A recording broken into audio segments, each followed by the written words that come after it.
Good afternoon, everyone. This is Stan Frost, Juniper Account Manager. We're here today. We're going to cover the Juniper Networks Academic Alliance program, and we're joined.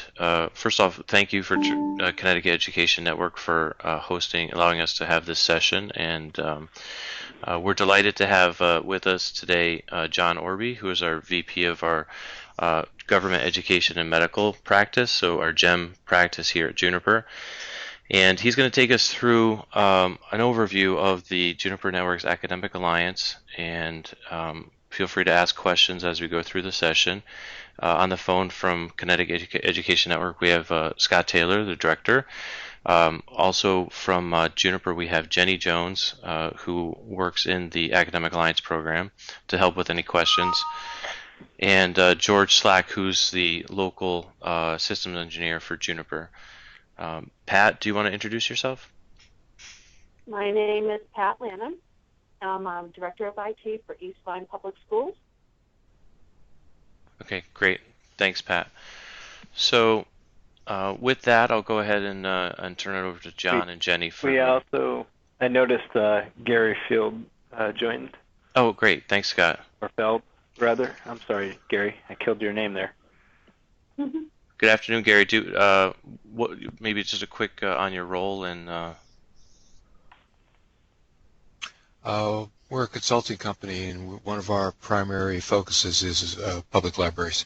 Okay, we great. We design the IT infrastructure for libraries. Great. Thanks, Gary, and welcome. So with that, I'll go ahead and turn it over to John and Jenny for introductions and discussion. But it's an intimate audience today, guys, so feel free to chime in at any time. John? Yeah, thank you very much, Stan. So again, my name is John Orby. I am with Juniper Networks.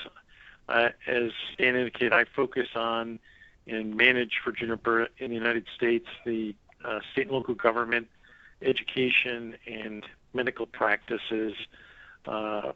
Education is our second largest revenue source for Juniper in the Americas, second only to the federal government. And the education sector, we focus on the research and education networks such as SEN, universities, the 4-year institutions, 2-year institutions, typically community colleges, and also K-12. So that's the spectrum of what we focus on in terms of education. And I'm based in the Midwest in St. Louis, Missouri, and I'm joined today by my colleague Jenny Jones, who's based in the UK. Jenny, do you want to introduce yourself? Hi, thanks for that. Yes, my name is Jenny Jones, and I look after the Academic Alliance program for Juniper, covering the EMEA region, and currently wearing the hat of also covering the US region, and I am based in London in the UK. So Jenny and I are going to tag team through the presentation. I'll give sort of a high-level view, and Jenny more the detailed view, and we look forward to answering your questions. We have 26 slides or so with the cover, and we have about 45 minutes, so we're not going to cover everything in a great deal of detail, but we do want to answer your questions and look forward to providing insight into this program, which has been in force since about 2010-2011 timeframe, the Academic Alliance. And we have many institutions. I'll show a chart, just a sampling of some of the institutions in the United States, both at the university level and the community college level, that have adopted the program. So with that, let me just dive in. I'm not sure how familiar you are all with Juniper. You may be very familiar, so bear with me. I'll go very quickly. But Juniper, as you may know, is headquartered in the West Coast in California. Our firm is about $5 billion in revenues. Roughly about 60% of our revenue is through the service provider market, the AT&Ts, Verizon, and their peers across the globe. Stan and I and Jenny are part of the enterprise business.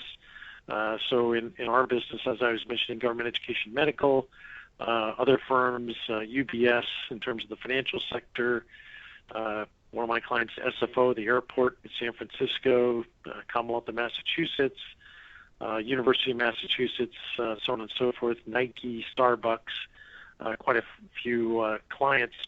across the spectrum. We're well known in the high end in the firewall business, in the upper right quadrant for Gartner. We're number 2 in core routing, and actually that's how the company started in 1996, and we're number 2 or 3 depending on the report you read relative to edge switching, Ethernet switching. So really those are the 3 core pillars of our product area. And the switching also is not only the campus Ethernet switching for a library, a school district, or university, but also the data center technology as well. In terms of the clients, I did mention a few clients earlier, but really quite the spectrum in terms of the different sectors of our business. A lot of large firms and institutions, and for me in the United States, a lot of the focus specifically is state and local government. The city of Philadelphia is a big client. The city of New York, many school districts. We won a program recently through the E-rate program for the school district in New Orleans, the Jefferson Parish Public School District, about 40 to 45,000 students. We're very active with an organization called COSN, the Consortium for School Networking, which is based in Washington, D.C., and work a lot with the FCC and the E-rate organization. A lot of our engagement is also with universities, four-year institutions. In terms of the technology focus, we at Juniper very much are focused on innovation in networking. I showed you our 3 primary solution pillars in routing, firewall, and switching. And a lot of our differentiation comes from the custom silicon we have developed in our high-end platforms, which customers align to relative to really a very high-performance network technology at a very good value. In my 32 years in IT, I haven't found a network or network demand that has diminished over time. There's certainly always an insatiable desire for bandwidth. And over on the far right on this chart, another differentiator of our corporation is that all of our platforms run on a ubiquitous operating system called Junos.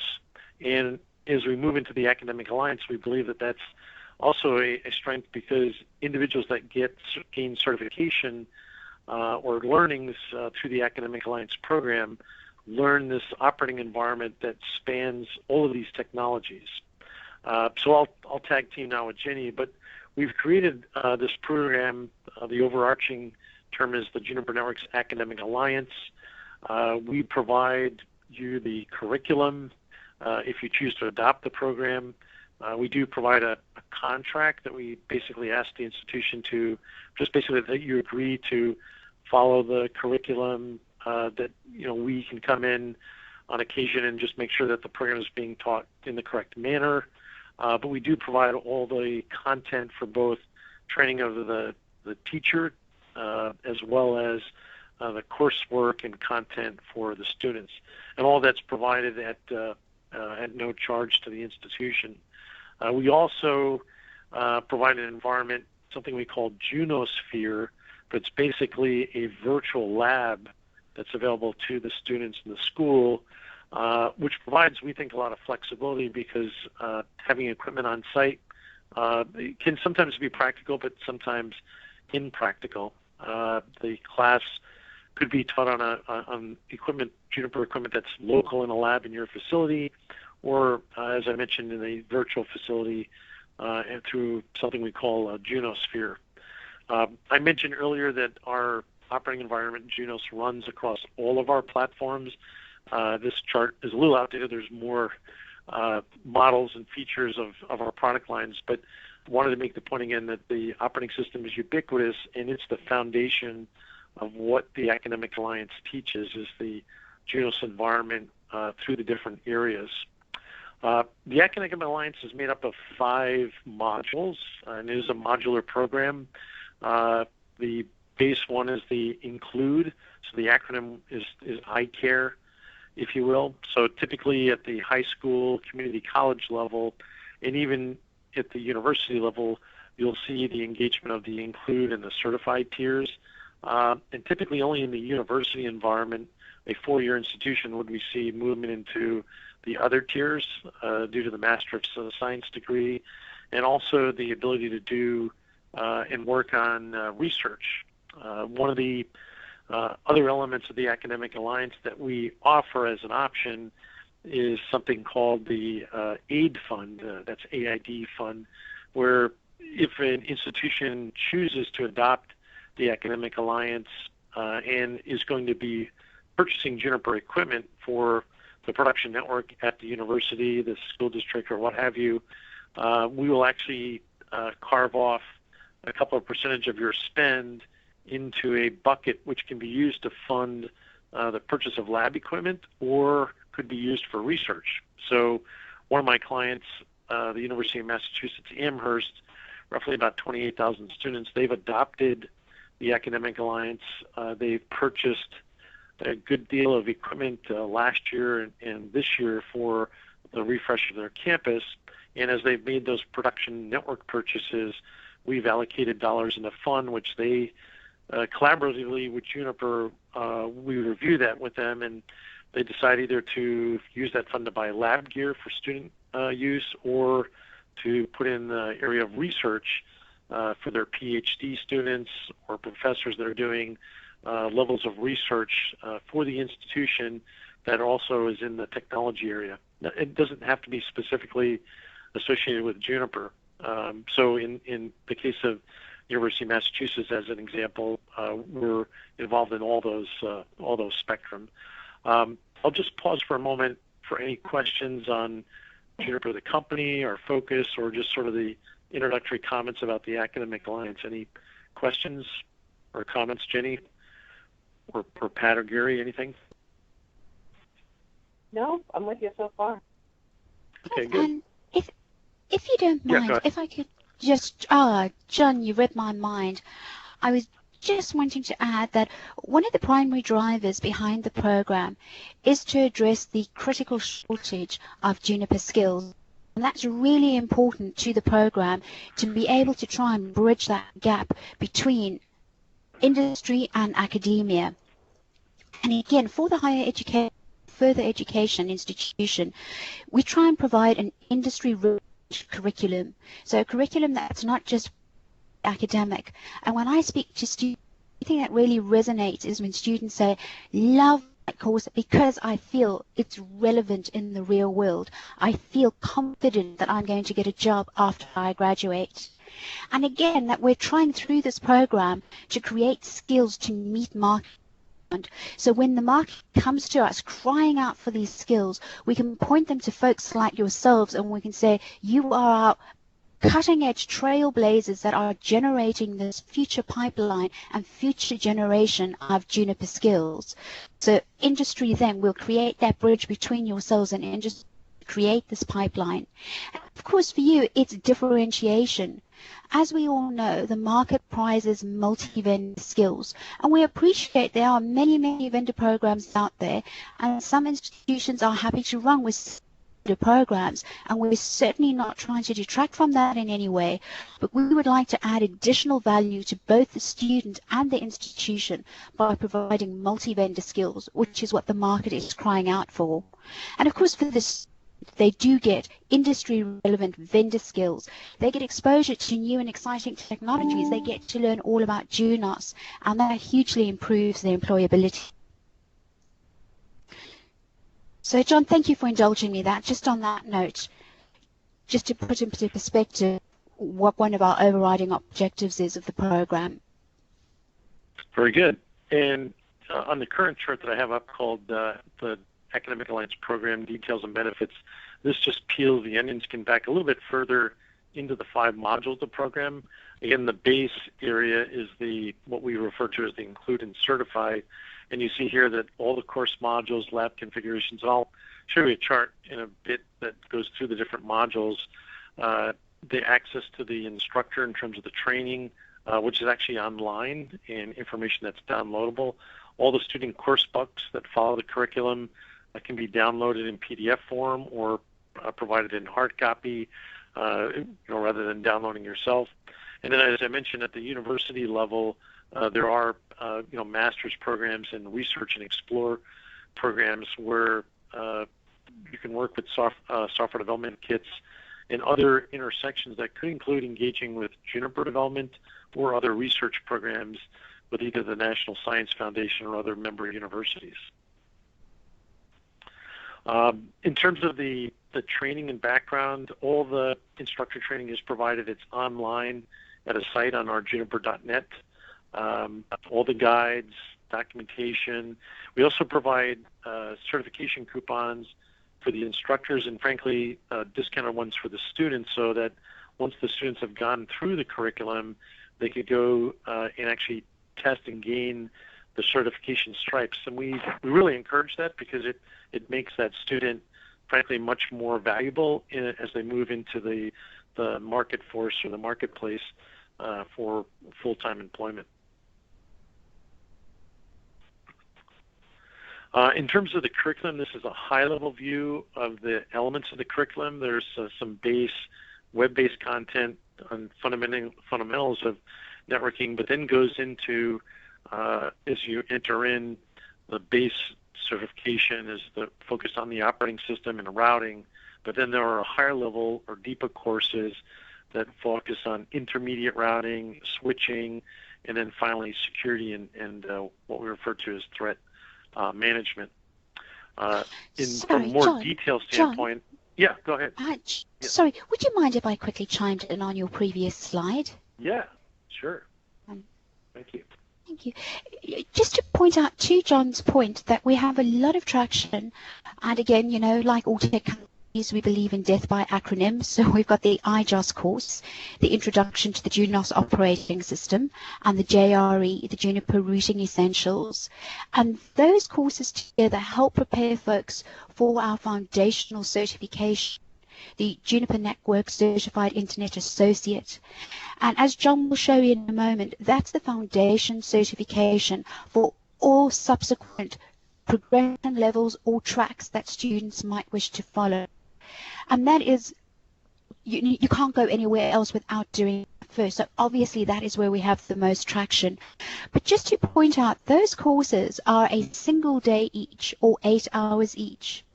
So just to highlight, it's not a copious amount of additional content we're trying to ask students or learning institutions to assimilate. If you're thinking of a total of 16 hours of content to blend into your curriculum over potentially an academic year, or it could be a term or a semester, so it's not a huge amount of content we're looking at. And of course, if you do go up a level, and John will show you in a moment, to the specialist level, that does increase from 16 to 32 hours. And again, thank you, John. To the next slide, which is just showing our core overall Juniper curriculum. It's made up at the bottom, what we've just mentioned, our foundational courses and certification. And then if you have a look across the horizon, so we start at the associate level, we then go up looking at the horizontal specialist level, up one more to the professional level, and at the very top of the slide we have our expert level. And if we then look down the vertical, we have 3 different tracks: service provider, routing and switching, and security. Now the Academic Alliance program is not asking you to bite off this huge chunk of curriculum and choke and die on it. We're not asking that at all. It's just really looking at the bottom right-hand corner, just the associate level, and going up to the specialist level only on 2 of the 3 tracks. And if you kind of just put a red block around that bottom left-hand corner, the previous slide John had up, that would kind of be zooming in to that portion of the overall curriculum. So it's subset of the bigger picture that we're trying to focus on, just to give students a really solid foundation and an introduction to Junosphere, which of course they can build on a later stage, but we want to get those foundational skills out into the market. Thank you very much, John. Thanks for that.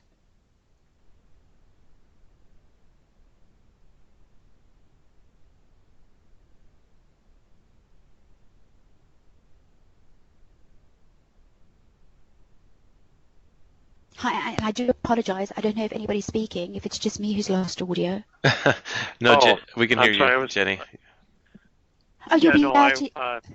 Yeah, I was talking on the mute button. That's my fault. But, in terms of sample institutions, I have some of the ones in the United States here listed, just kind of random. I've listed them alphabetically as to whether they're a four-year institution on the left and then a community college on the right. And I believe the number, and Jenny may know better than I, but globally, I believe it's about 134 or more institutions are teaching actively the Academic Alliance curriculum.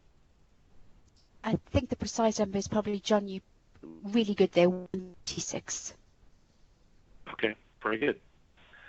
A little more detail on the certification program, and Jenny, if you wouldn't mind covering this, the different levels and a little more acronym content on the far right. There will be a test on the acronyms after the call.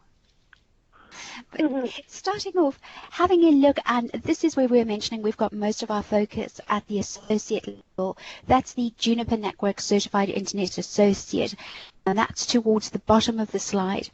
And that's where we have 2 instructor-led courses associated with the certification. And that's where we said it's really not a huge chunk of content. It's 2 times 8 hours, 16 hours in total. But if you don't mind, if I could please just take a step back and just put in a proviso.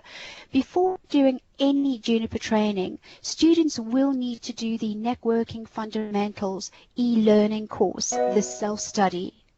And that just makes sure that they have all the basics of networking. So that would go through the OSI model, starting at the application, down to the presentation, doing the post office analogy we all grew up with, going through IPv4, IPv6, going through the number crunching, the binary, the subnetting, TCP, UDP, all of that basic networking knowledge they need first.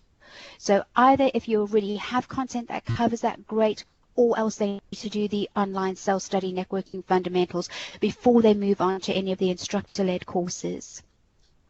So then the next step would be, obviously, we've just mentioned the associate level.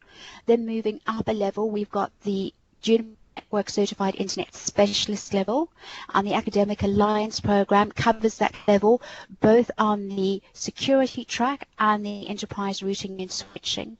And that's really of the Academic Alliance program, our core curriculum. But the overall Juniper curriculum still then goes up, as we were mentioning, to the professional level on all 3 tracks. And then, I know certification as such is the expert level, again, across all 3 of the tracks. And, we do have some very niche exceptions that are somewhat outside of the scope of the Academic Alliance program, but just food for thought, and we certainly don't do this with everybody. We have one single exception, but we do have a partner based in the Middle East that has a postgraduate year for students where they try and give them world skills. And I do apologize, I know I shouldn't use the word real world. I've been told in academia it's better to use the practical world versus the academic world. So to have students better prepared for the practical world, they stay on to do a postgraduate course where they will do English language skills, business skills, and they will do a number of vendor certifications. And with this particular institution, we have an exception where we actually do allow them to go all the way the entire track from associate level all the way up to expert level. So we do have these little niche exceptions, but typically Academic Alliance, we just go up to specialist level. Does anybody have any questions on that slide?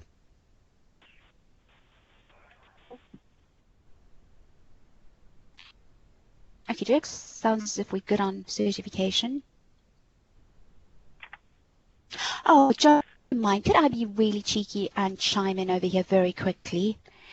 Yes. And that's purely because I just cannot overemphasize the challenges we have with the skill shortage. And one of the initiatives that we are working on is working with our resellers, but to be fair, it's Juniper ourselves as a company struggle with Juniper skills. There just are not enough Juniper skills in the market for us ourselves. Of course, our partners have the same problem. Customers have the same problem. So, all's fair in love and war, as they say. So we try and make sure we cater to all of these markets. And we do also work with the resellers. We would introduce them to folks like yourselves and try and basically create that bridge or conduit as such for internship and graduate programs. And we do have our resellers place both interns and graduates through the Academic Alliance program because everybody is so desperate to help meet the skill shortage. So I cannot overemphasize how many job and career opportunities there are for students who have Juniper skills. And again, John, thank you very much for indulging me that. Yeah, no problem. So the last part, and then this one, some survey information in terms of the strength of the program, how, in this case, current chart, how it compares with my friendly competitors program. And we find that even those individuals who have certification in another vendor's equipment, that the diversity of, including Juniper, is feedback from hiring individuals is also a strength.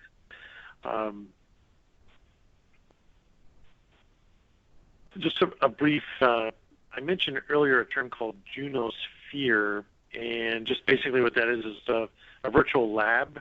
And so there is the capability to acquire lab equipment, for physical lab equipment on your premise, but one of the things we pride as a core element of this program is the virtualized lab Junosphere. I have a little bit of a build chart here on a schematic. I'll just let this build out here. But basically, you have a link into this environment that's you get your own slice of it virtually, and can really provide access for the entire class. Here, the facility is in the one that they would be going into is in the United States. One of the core facilities in the U.S. is in New Jersey, a facility we refer to as Open Lab. For this, Jenny, any other comments regarding Junosphere? John, if you don't mind, to one of your opening comments, that Junosphere is something we support, currently provide free of charge. It's great. But one of the caveats is it does need to be pre-booked. It's not something that's available 24/7. A student can't get up at 2 o'clock on a Saturday morning and just go, wow, can't sleep. I just want to go and practice some Junos. They can't do that because it's not permanently available. And as John was saying, we do offer very generous discounts on any physical lab equipment that's purchased as the program, obviously as part of the academic program. But something, again, and I am speaking slightly out of turn because this is futures. It is something we're still working on, not formally part of the program, but we are looking at trying to have a virtual SRX image available, and SRX is just the model number of the device we use in most of our labs. And I do think that hopefully we'd love to see this play out this way, that going forward we will be able for you a virtual machine, which then obviously would provide that 24/7 availability and a lot more flexibility for students to play around and practice. But in the interim, we certainly do have Junosphere available. And then as you would move forward with the Academic Alliance, the community of institutions that are involved in the Academic Alliance, there's a number of programs that we highlight and collaborate on, anything from these are just some examples here. I mentioned Open Lab, which is a Juniper facility in New Jersey. We've done a number of hackathons or throwdowns, whichever term you prefer to use, with a number of our partners, Verizon, AT&T, Comcast as an example. Other competitions, the cyber defense competition, which is a national project. I have a reference here of something we've done at Rutgers in New Jersey, but in any manner, a number of things that we do beyond just the classroom activity to and provide visibility and access to these programs that are available either virtually or may require travel to participate. And just to add to John's note, what we're also trying to introduce is guest lectures. And again, we've done it once or twice in different regions, and I do apologize because I'm not up to speed on industry in the US. But that's where we would come in for an hour, 2 hours, possibly 3, however large the slot is that you had available. And we would have one of our subject matter experts, or potentially even from one of our partners that was a subject matter expert on that particular topic. And we could come in and we could do things such as providing you with an update on, and I'm just throwing ideas out there, virtualization, SDN, automation, or just a generic industry update. Students might just like to hear, what kind of projects are you working on? What is industry interested in the moment? What technologies, what trends they're seeing? So, just a generic vendor update as such. So whatever your requirement is, I'm sure we could work towards that, whether it be technology-based, general updates, even career-based, and provide you with those guest lectures. Thank you.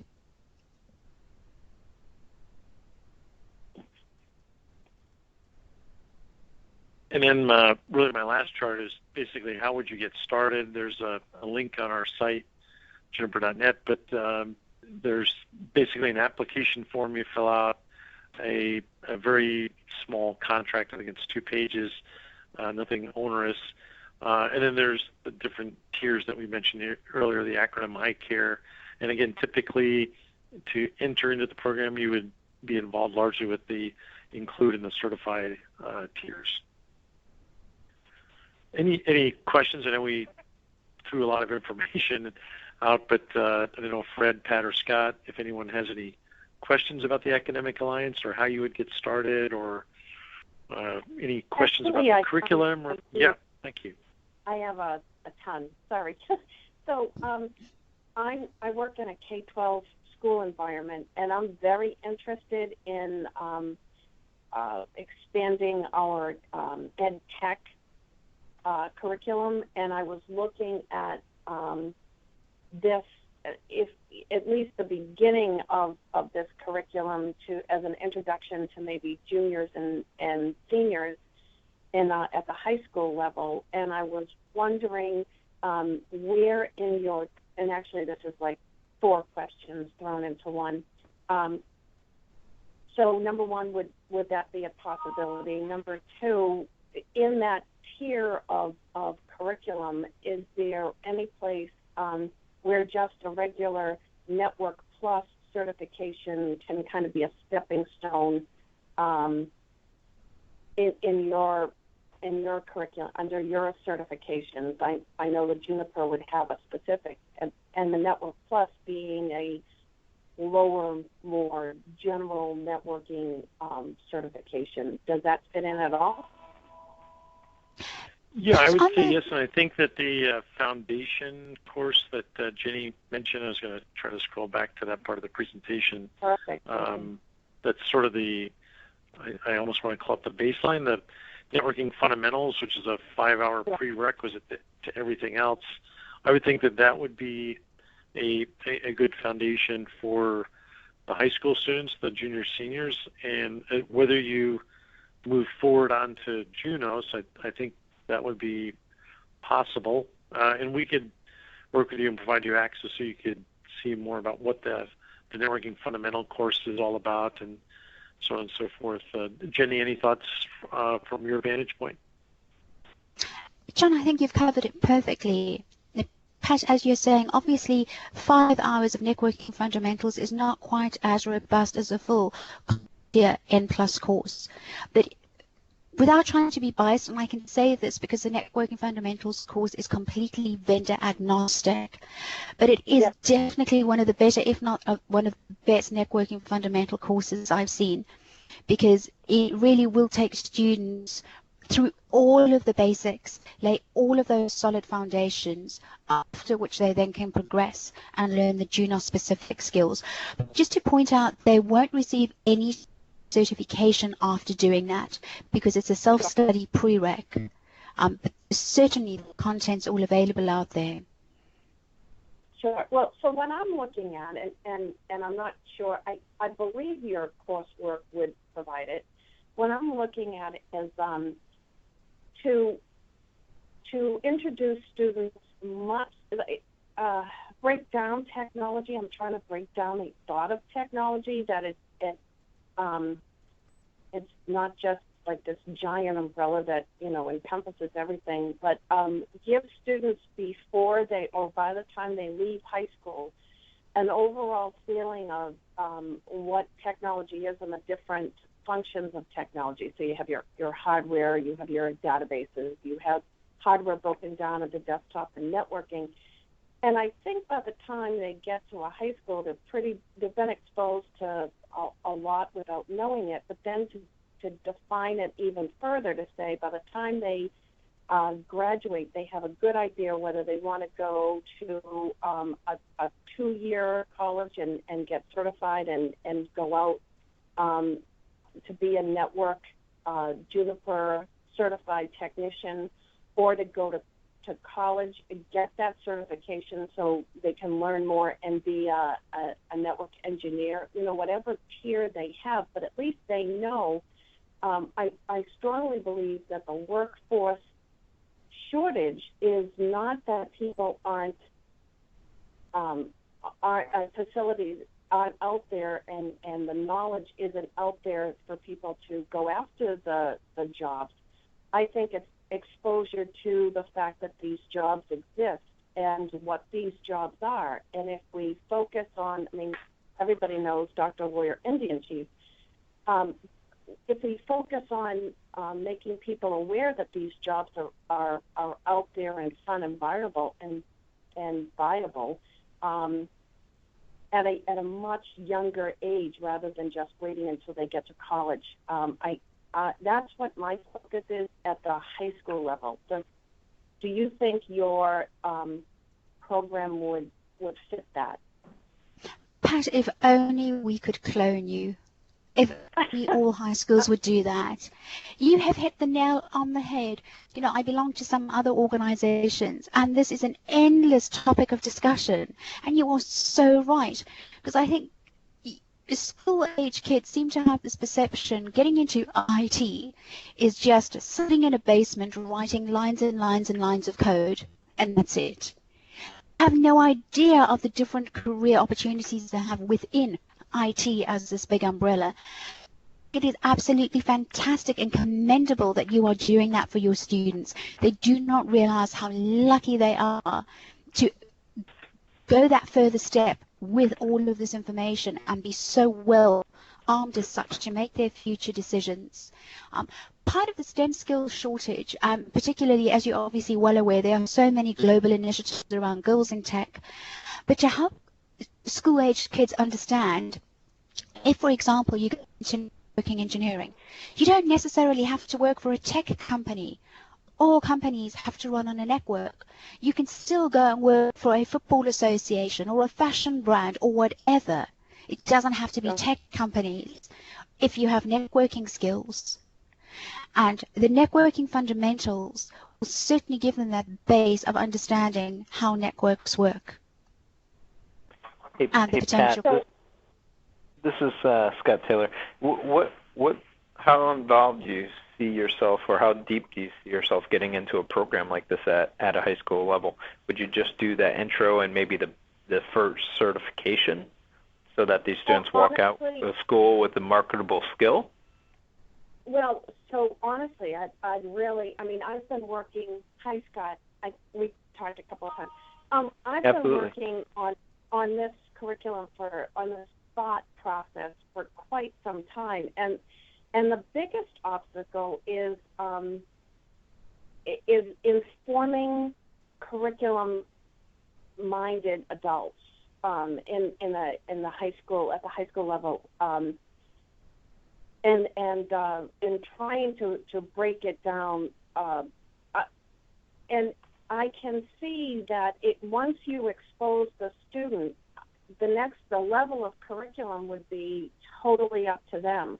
So if I could see the fundamental, the 5-hour fundamental in a high school level being expanded to let's say a half a semester. So the first half a semester would be an intro to networking, and give students a nice fundamental base on what networking is, what it does, what it entails, and then at the senior or the next phase to actually go in and go after maybe even the first level of the Juno, the router essentials and the Juno operating system. I think you would really get students to get excited. You'd get parents to get excited on their. Well, I could tell you I would hire probably one every so often as I needed to fill a body here at CEN, right? Those are the type of entry level skills I'm looking for. So somebody coming out of high school with the first Juniper certification, I would probably offer that person a position here helping support the education network. Absolutely, and I can see that. So follow this further. So you get the children interested in that there are jobs available at all. They get out of high school. They can either intern at a facility. What major corporation would not be excited to hire a student who already had a focus in back end? They could continue. Sorry, Pat, just to re-emphasize, they would not have a piece of paper to validate that.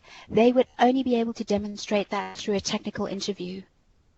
Which is fine, and I do believe that, Scott, correct me if I'm wrong, you would hire somebody who said, oh, I sat through this, and, let me be an intern for blah, blah, blah, blah. And while that person, as a stipulation of hiring, you could say, okay, we'll pay for your certification.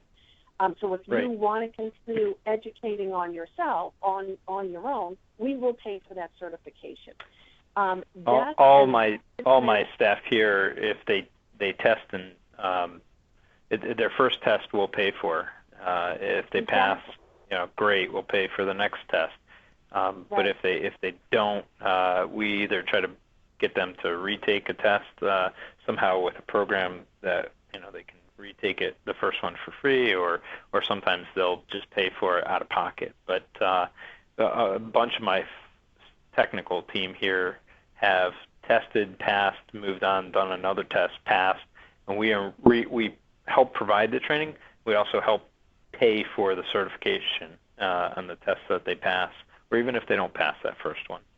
I would love to support our schools here in Connecticut anyhow, or universities in developing these type of curriculums inside, one, selfishly for my own needs, but also for our businesses here. I constantly hear there are not enough people in the market, people don't understand this technology. I think it would be huge for and adult education too. So how can we enable you in East Lyme, your school, to build these classes? Frankly, if you had half a semester to dedicate to networking, those folks are going to come out of there probably better skilled than most of the entry-level people I interview. So they're not only are they going to be better skilled, they're going to be excited because they found it. They're going to be on a road to, hey, you know what, I have a heads up. Our direction, rather than graduating from high school, I can't tell you how many kids, we even have a satellite program where I have a couple of interns at a high school level who do work study, and they're coming in, give me a job in technology and train me. If I could say, hey, here's a course you guys can take, and you're going to have not just following me around and hey, here's what I do during the day and here's what we do. I mean, it's boring. One day can be really exciting depending on how much time I have to dedicate to them. Another day can be cable managing for them. If there was a course that I could say, hey, you guys take this course and I will show you how that impacts your desktop. So they're actually learning at the same time they're getting back-end support. You can't pay for that kind of training. And I think when they either hit the workforce or they hit college, they already have a handful of tools that only hands-on experience and time will give you. So they're already down a great path if you started earlier and at the high school level. And I really think juniors and seniors are definitely ready for it. What I would love to see is a technology toolbox class that exposes all students to the different facets of technology. And everyone thinks that technology is an iPad, a cell phone, a desktop computer. No one looks behind the scenes because that's smoke and mirrors. I really think it's time to expose behind the scenes that really runs everything. Pat, that's some great stuff. I wanted to give a few minutes for Fred from Trinity to ask some questions here. I know we're getting towards the top of the hour. Thank you.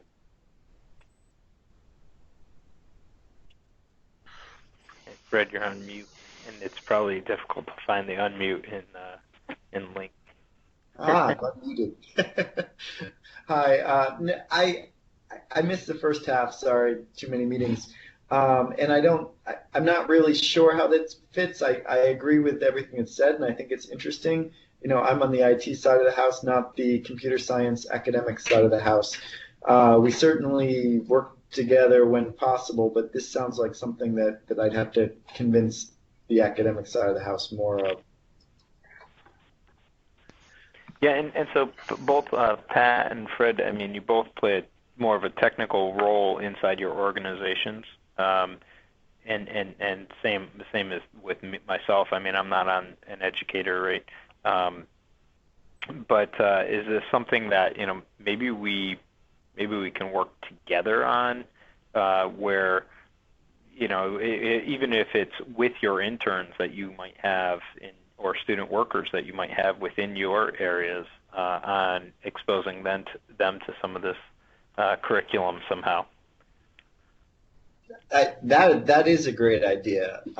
We do spend a fair bit of time with our student employees teaching them about the basics of networking, because our help desk is pretty much entirely student-based, and we spend a lot of our own sort of internal curriculum teaching them how to do the base level troubleshooting. I always found the students to be part of a fishing pool of talent that we would try to go after. Not only do they know your organization, but they are often very engaged, and you've spent time training them, right? So sometimes they're a good fit. I know the University of Connecticut does the same thing. They have tons of student workers, and some of them, the better ones, end up with a full-time job. Yeah, absolutely. And I would add that typically when we engage with an institution, if it's a university or a community college, typically our engagement would start with the IT department as a conduit and, frankly, an advocate to meet with the College of Engineering or Computer Science, whatever that a school within the university is that would provide a curriculum to this, and we would collaborate with that organization to understand which pieces of the Academic Alliance could be adopted and aligned into either existing program and augmenting it to yield these types of skills and these types of certifications. I would absolutely love somebody to come out and speak with the administrative committee and the ed tech department to talk about introducing a course like this. Okay, very good. We're there. And Fred, from your perspective, Trinity, do they have a computer science program, or to what degree do they have programs in that area? I'm not that familiar with the curriculum. We absolutely do have a computer science program, and one of our lead professors has a $1 million NSF grant around mobile app programming. But they are I don't know if this call is being recorded or not, so I'll say it. They're very classic computer science driven in the way that they teach, and in the liberal arts curriculum, it's not. When I looked at your slide of the current partners that you have, they're either in the state school focus or the community college focus, and as small liberal arts were a little different. That said, we certainly create a lot of graduates in computer science, and I think giving them options. As an employer, I agree with everything said. It's hard to find people with these skills, and so I'm all for trying to help that process. Mm-hmm. Okay, great. So, I mean, from here, I guess we can plan John and Jenny with some follow-ups with each of the organizations, both with Trinity and East Lyme, and at least get you guys some more information in the background. There are a number of other local. I mean, John had shown a list. Obviously UMass being in the program at the university level.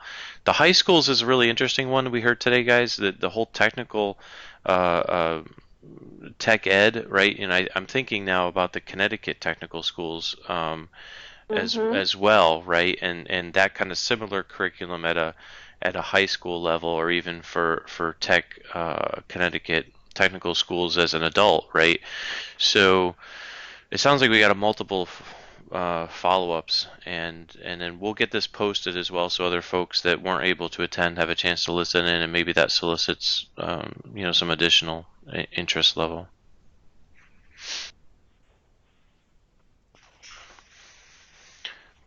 So with that, guys, I want to thank everybody for their time today. If there's any closing questions or comments, John, Jenny. Thank you very much for your time and your attention and your interest in the Academic Alliance and promoting, networking in your institutions and that, broader capability for the oncoming workforce. I'll work with Stan to follow up with Pat and Fred and appreciate your support. Thank you. Thank you. Thank you. Have a good afternoon, guys. Thank you. Have a great day. All right, great. Thank you. Thank you.